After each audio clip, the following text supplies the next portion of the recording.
पूरे भारत का, यस पूरे भारत का, मैं यहाँ पे अपना टीम भी नहीं बोलना चाहूंगी, पूरे भारत के बहुत सारे लोगों की आशीर्वाद मेरे साथ है, तभी मैं ये सब कुछ कर पा रही हूँ। ये अपने बल पे संभव नहीं था। उससे पहले अपने बारे में कुछ बोलूं, इमरोल्ड पिन के बारे में बोलूं, पढ़ाई के साथ कैसे कर रहे हैं वो सब बोलूं, उससे पहले मैं एक चीज मैं यहाँ पे नोटिस की। जब भी हम लोग जुड़ते हैं ना तो बहुत सारे लोग हैंडरेज करते हैं, और हैंडरेज करके ना बड़ी टकटकी वाली निगाहों से सामने देखते रहते हैं कि कब मुझे अनम्यूट का ऑप्शन आए, कब मुझे अनम्यूट का ऑप्शन आए। और चूंकि समय की सीमा होती है तो सबको अनम्यूट का ऑप्शन नहीं मिल पाता है, सभी लोग अनम्यूट नहीं कर पाते, सभी लोग अपनी बात नहीं रख पाते हैं। लेकिन मेरा ये मानना है कि something is always better than nothing. कुछ ना से कुछ होना बहुत ज्यादा अच्छा है, भला है। और चूंकि आप जैसे ही हैंड रेज करते हैं ना तो आप स्पॉटलाइट पे आ जाते हैं, यानी कि जो हजार लोग हैं ना वो आपको देख पाते हैं। साथ में आप यूट्यूब पे जब देखेंगे जो हमारा वीडियोस रहता है उसमें आप सबसे आगे आप दिखते हैं, क्योंकि आपने हैंड रेज किया है। यानी कि आप भले ही बोल पाए ना बोल पाए, पर आपकी आपकी जो एक्सप्रेशन है, आपका जो फेस है, आपकी जो मुस्कुराहट है, आपका जो ऑरा है वो सभी तक चला जाता है। तो आधा काम ऐसे ही हो जाता है। 1,000 लोग पहले ही जान जाते हैं कि हाँ ये मैडम आए हैं, ये सर आए हैं, ये भैया आए हैं, ये दीदी आए हैं। तो इसलिए something is always better than nothing. तो कभी भी नाराज मत होइए, कभी भी उदास मत होइए कि यार मुझे मौका नहीं मिला। आपको मौका मिल गया है, आधा मौका स्पॉटलाइट पे आने पे सबको दिखाने का कि यस आप मीटिंग में हैं, तो इस चीज को लेकर थोड़ी सी खुशी आपको होनी चाहिए।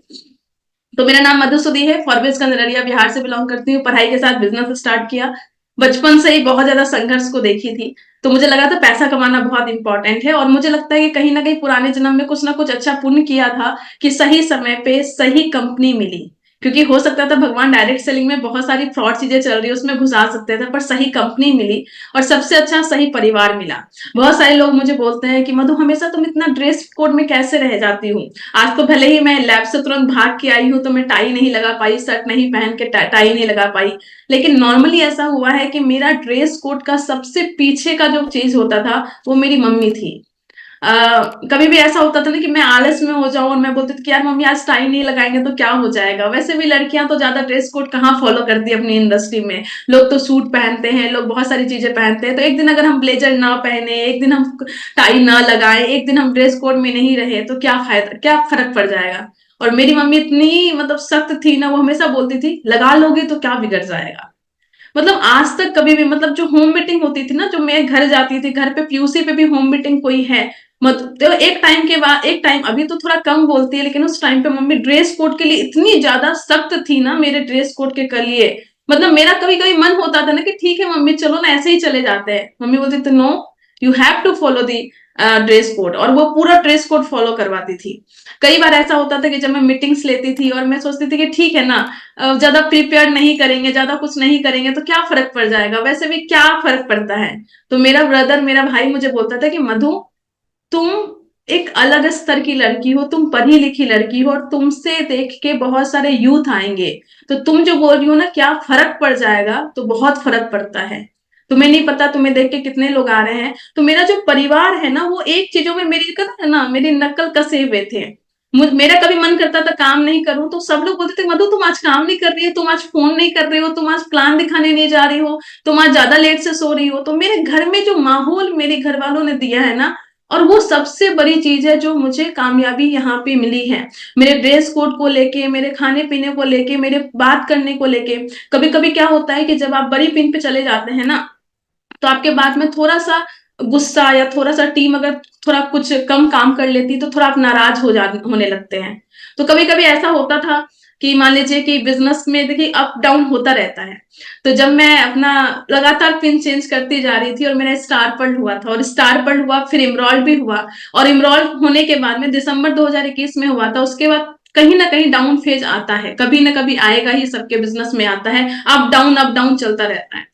तो एक टाइम ऐसा आया था जिस टाइम पे मैं पीएचडी जस्ट ज्वाइन की थी, 2022 जुलाई में मैं पीएचडी ज्वाइन की थी। और जस्ट जब मैं पीएचडी ज्वाइन की थी तो दोनों को बैलेंस करना बहुत टफ हो जा रहा था। क्योंकि पीएचडी एक अलग तरह की पढ़ाई थी, वहां पे डेडिकेशन के साथ में काम करना पड़ता था, सुबह 9 बजे से लेकर शाम के 5-6 बजे तक काम करना, उसके बाद आरसीएम का काम, इमरॉल्ड जैसी टीम, इतनी बड़ी टीम। तो कभी कभी मैं फ्रस्ट्रेट हो जाती थी। और कभी कभी ऐसा होता था कि जब कोई जूम सेशन होता था पर्सनल, जब टीम का होता था ना, तो कई बार मेरे मुंह से कुछ ऐसे बातें जो कि थोड़ा गुस्सा, थोड़ा नाराजगी टीम के प्रति निकल जाती थी। और जैसे ही थोड़ा सा गुस्सा या नाराजगी निकल जाती थी बाई चांस, तो मेरी मम्मी का मेरे पास फोन आता था और वो बोलती थी कि मधु, इस तरह से कभी किसी से बात नहीं करना चाहिए।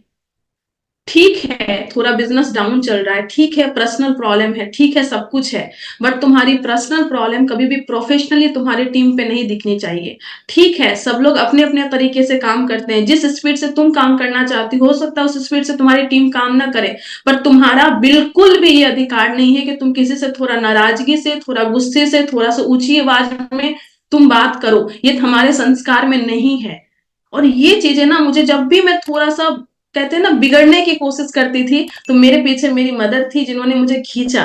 कई बार जब मैं होम मीटिंग करने के लिए जाती थी ना, तो जैसे होम मीटिंग कर रहे हैं या छोटा मोटा सेमिनार कर रहे हैं, और यहाँ पे आज मुझे, मैं बहुत फॉर्चुनेट हूँ, बहुत लकी हूँ कि आज मुझे वो सारी बातें रखने का मौका मिल रहा है जो शायद मैं किसी सेमिनार में या वेबिनार में नहीं रख पाऊंगी, क्योंकि ये सब थोड़ी नेगेटिव बातें हैं जो मैं बताना चाहती हूँ कि मैंने कहाँ कहाँ गलती की और उस गलती में कैसे मेरी फैमिली ने मुझे सुधारा है हमेशा। तो जब कभी होम मीटिंग, सेमिनार्स वगैरह सब में जाते थे, और तभी कभी क्या होता है कि आप पे प्रेशर होता है कि आपको प्लान भी बताना है, आपको मार्केटिंग प्लान समझाना है, आरसीएम कैसे बेटर है ये भी समझाना है, और साथ में प्रोडक्ट के बारे में भी बताना है, थोड़ा सा प्रोडक्ट का डेमो भी देना है। ये सब कुछ के चक्कर में कभी कभी मेरे से क्या गलती होती थी, जो वहां के लोकल होस्ट हैं या जो लोकल लीडर हैं उनका प्रमोशन करना मैं भूल जाती थी। मैं इनिशियल लेवल पे मैंने कई बार ऐसी गलतियां की। और चूंकि ये बिजनेस जो है ना, प्लान से, प्रोडक्ट से नहीं चलता है, ये बिजनेस लोगों से चलता है, और खासकर वो लोग जो लोकल स्तर पे काम कर रहे हैं। और ये चीजें मेरी मम्मी को बहुत पहले से अच्छे से पता थी। तो जब मैं ये गलती करती थी ना, मैं थोड़ी सिस्टम वाली, तो एक्चुअली मेरा साइंस बैकग्राउंड है, तो मैं थोड़ी लॉजिकल ज्यादा हूँ। तो जब लॉजिकल बहुत ज्यादा हूँ, तो मुझे ऐसा लगता था कि प्रोडक्ट से, प्लान से, इन सब चीजों से चलेगा ये बिजनेस। लेकिन मेरी मम्मी को पता था कि ये बिजनेस लोगों से चलता है। और जब मैं स्टेज से नीचे चली आती थी, मुझे लगता था मीटिंग खत्म हो गया, तो फिर मेरी मम्मी मेरे पीछे से मेरे कान में बोलती थी कि मधु, तुम भूल गई कि तुम्हें यहाँ पे लोकल सभी लीडर का आदर सम्मान करना है, उनका प्रमोशन करना है, उसका एडिफिकेशन करना है। और मैं फिर से नीचे से ऊपर जाती थी और ऊपर चढ़ के फिर स्टेज पे बोलती थी, सॉरी सॉरी, एक पार्ट मैंने मिस कर दिया।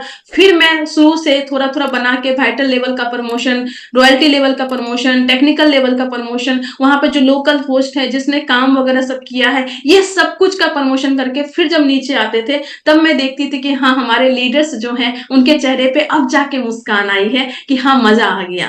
अभी तक मैंने प्लान बताया, प्रोडक्ट बताया, फ्यूचर बताई, अपने बारे में बताई, उससे चेहरे पे मुस्कान नहीं आई। जब हमने एक लाइन बस उनकी तारीफ की ना, तब जाके उनके चेहरे पे मुस्कान आई। और ये सब चीज बताता है कि ये बिजनेस हमें कैसे करना है। और इस बिजनेस में मैं शायद मैं फेल हो जाती, क्योंकि मैं जितनी गलतियां मैं कर रही थी, उस गलती को सुधारने वाला अगर कोई ना रहता तो।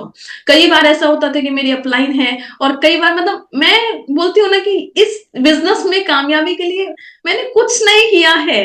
मेरे आसपास के लोगों ने, मेरी फैमिली ने, मेरी अपलाइन ने मतलब धक्का देके मुझे इमरोल्ड बनाया है, मेरी टीम ने मुझे धक्का देके इमरोल्ड बनाया है। जब मैं रॉयल्टी अचीवर थी और मैं बिहार, बंगाल, झारखंड, यूपी, इसमें बहुत ज्यादा ट्रैवलिंग कर रही थी। ऐसा होता था कि मैं बिहार गई हूँ और जस्ट मैंने 4 बजे मैं आई हूँ, फट से आई हूँ, और मेरा 6 बजे भी ट्रेन है, बीच में ज्यादा टाइम नहीं है, फिर मुझे आना है। और उस टाइम पे मैं कटिहार में अपनी अपलाइन के घर पे जाती थी और लगेज चेंज करती थी। तो मैं जब जाती थी ना, तो 4 बजे जस्ट आई हूँ, फिर वहां पे कोई एक आदमी मिलने के लिए आए, बात बात करने करने, अब मुझे ड्रेस भी चेंज करना है, मुझे अपना बैग पैक भी करना है, और फिर जाके ट्रेन भी पकड़ना है, तुरंत निकलना है।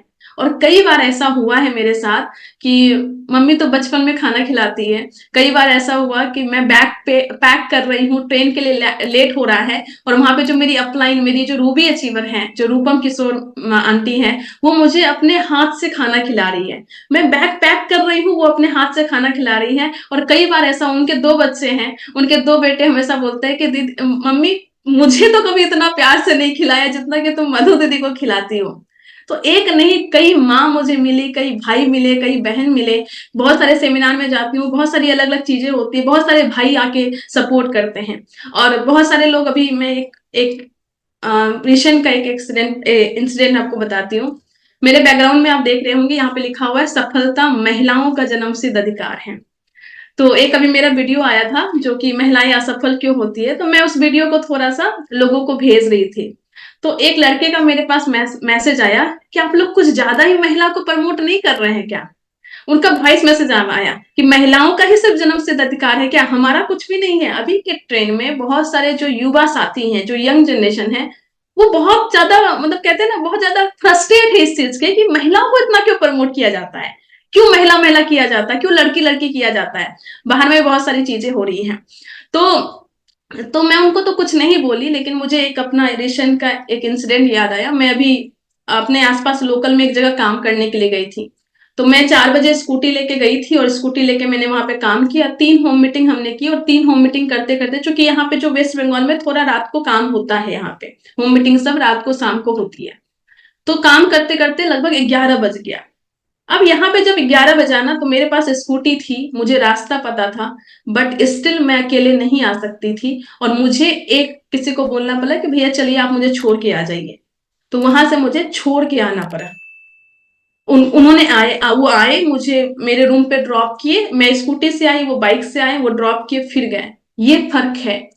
आपको लगता है महिलाओं को कैसे प्रमोट किया जाता है? क्योंकि महिलाओं को एक्स्ट्रा सपोर्ट करना पड़ता है, महिलाओं को हमेशा अलग अलग चीजों का सामना करना पड़ता है। वो अकेले ट्रैवल नहीं कर सकती रात को, जब वो पीरियड्स में होती है उस टाइम पे उसको एग्जाम्स देने होते हैं, उस टाइम पे उसको होम मीटिंग करना पड़ता है, उस टाइम पे उसको सेमिनार करना पड़ता है, उस टाइम पे उसको बाहर निकल के बड़े बड़े इवेंट में जाना पड़ता है। और मेरे जीवन में, और आप मेरी कॉम का एक इंटरव्यू सुनिएगा, जब जब उनका वर्ल्ड चैंपियनशिप था तब तब उनका पीरियड्स था, क्योंकि कई बार आपके स्ट्रेस के कारण भी आपका पीरियड्स आ जाता है।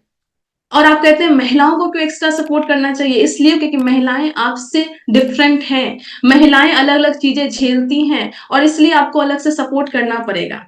खैर ये आज का टॉपिक नहीं है, लेकिन मैं आज बोलना चाहूंगी कि मेरी कामयाबी में मेरी इंटायर टीम का, मेरी मदर फादर का कई बार सपोर्ट था। कोविड के टाइम पे मैं बार बार बोलती हूँ कि मैं दिन रात करके काम कर रही थी, बस मैं उठने खाने के लिए उठती थी, मेरा सेटअप पूरा भाई बहन तैयार करते थे, मेरा बैग पैक कोई और करता था अगर कहीं ट्रैवल करना है। तो बहुत सारी चीजें मैनेज की हूँ। और पढ़ाई और बिजनेस के बारे में एक ही लाइन बोलना चाहूंगी, हम 24 घंटा नहीं पढ़ते हैं। 24 घंटा जब नहीं पढ़ते हैं तो जो टाइम पढ़ने का है, जो टाइम ऑफिस का है, उस टाइम को उस टाइम पे ही फोकस करना होगा। यानी कि पढ़ने के टाइम पे बस पढ़ाई के बारे में ही सोचना है, और जैसे आप स्विच करें तो सुबह का टाइम, शाम का टाइम, रात का टाइम, सैटरडे संडे, ये सब टाइम को, और इतनी सारी छुट्टियां हैं, विंटर वेकेशन है, समर वेकेशन है, दुर्गा पूजा का छुट्टी है, दिवाली का छुट्टी है, क्रिसमस का छुट्टी है, अगर सब कुछ को जोड़ेंगे ना, पूरे साल भर में लगभग 150 से ज्यादा तो छुट्टी है। 365 दिन में से 150 दिन तो छुट्टी रहती है, सैटरडे संडे सब कुछ मिला के। ये सब मिलाने के बावजूद भी अगर हम काम नहीं कर सकते हैं तो हमें लगता है कि हम खुद को ही धोखा दे रहे हैं। तो ये सब धोखा खुद को ना देना है। अगर लॉजिकली आप चीजों को, टाइम को अच्छे से मैनेज करते हैं, डेली आपको क्या क्या करना है उस लिस्ट को बना के काम करते हैं। और यहाँ पे एक चीज मैं आपको दिखाना चाहूंगी, मैंने एक डायरी बना के रखी है, थिंग्स टू डू टूडे। इसमें मैं डाउन करती हूँ कि मुझे कल क्या क्या लिखना है, और ये पूरा डायरी में मेंटेन करती हूँ कि मुझे आज क्या करना है। और वो 15-15, 30-20 काम मैं लिख के रखती हूँ कि मुझे ये सब काम कंप्लीट करना है। तो अगर आप टाइम को मैनेज करते हैं, फोकस रहते हैं, और सबसे बड़ी बात, अगर आपके सपने बहुत बड़े हैं, सपने अपने माँ बाप को वो सब कुछ देने का जो शायद वो अपने, और मेरे माता पिताजी ने मुझे हमेशा अपनी हैसियत से ज्यादा दिया है। मैं कई बार बोलती हूँ कि मुझे सरकारी स्कूल में पढ़ाया गया, लेकिन उन्होंने उस स्कूल में पढ़ाया तो अपने हैसियत से ज्यादा पढ़ाया।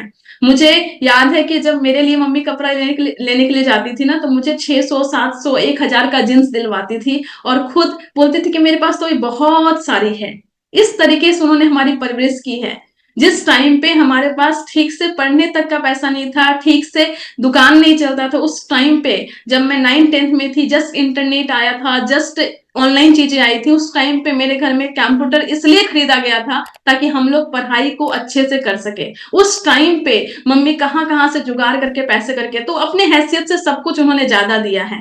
जब आपके पास 100 रुपये हो और अपने बच्चे पे 1000 रुपये खर्च कर रहे हो, तो वो हैसियत से बहुत ज्यादा होता है। और ये हमारा फर्ज है कि जब हम कमाने लगे तो इतना कमाए कि जब मम्मी को शॉपिंग मॉल में लेके जाए तो मम्मी बोले मम्मी जो लेना है लो, कोई दिक्कत नहीं, अपने पास पैसे की कोई दिक्कत नहीं है, क्योंकि इतना पैसा है, इतना सब कुछ है कि कोई दिक्कत नहीं है। और उससे ज्यादा है मान सम्मान। एनिवर्सरी प्रोग्राम में गई थी, जब लोग सुनते थे ना कि ये मधु की मम्मी है, तो कई बार मम्मी के एज से ज्यादा बड़े लोग उनके पैर छूने लगते थे। मुझे देख के बहुत हैरानी हुई, और मम्मी बोलती थी कि ये क्या हो रहा है। मैं बोली आप मना कर दो, लेकिन ये रिस्पेक्ट आपको देता है जहाँ पे उम्र मायने नहीं रखता, एजुकेशन मायने नहीं रखता, जहाँ पे सारी की सारी बाउंड्री आप तोड़ देते हैं और अपने परिवार को वो सारी चीजें दे सकते हैं, अपनी टीम को वो सारी चीजें दे सकते हैं। पर इन सब चीजों के साथ में मैं बोलना चाहूंगी, ये सब चीजें अपने अंदर कृतज्ञता को लाके आता है कि मुझे हमेशा सबसे ज्यादा मिला है, तो मैं उससे ज्यादा मेहनत करूंगी अपनी टीम के लिए, आरसीएम के लिए, महिला एम्पावरमेंट के लिए और इंटायर इंडस्ट्री के लिए। इतना बड़ा काम करेंगे, इतना बड़ा काम करेंगे कि आज जो लोग बोलते हैं ना ये क्या काम है, जोड़ने वाला काम है ये सब, लेकिन एक टाइम के बाद इतना बुलंदी तक इसको लेके जाना है कि जब आप बोले ना कि मैं आरसीएम में हूं, तो लोग सम्मान में आपके सामने खड़े हो जाए कि बाप रे कितना बड़ा आदमी है। और उसके लिए बहुत बड़ी संघर्ष करनी है, उसके लिए बहुत काम करना है, बहुत मेहनत करना है। और मेहनत कर लेंगे, कोई दिक्कत नहीं, हम लोग मेहनत करना जानते हैं, तो बहुत अच्छे से मेहनत कर लेंगे।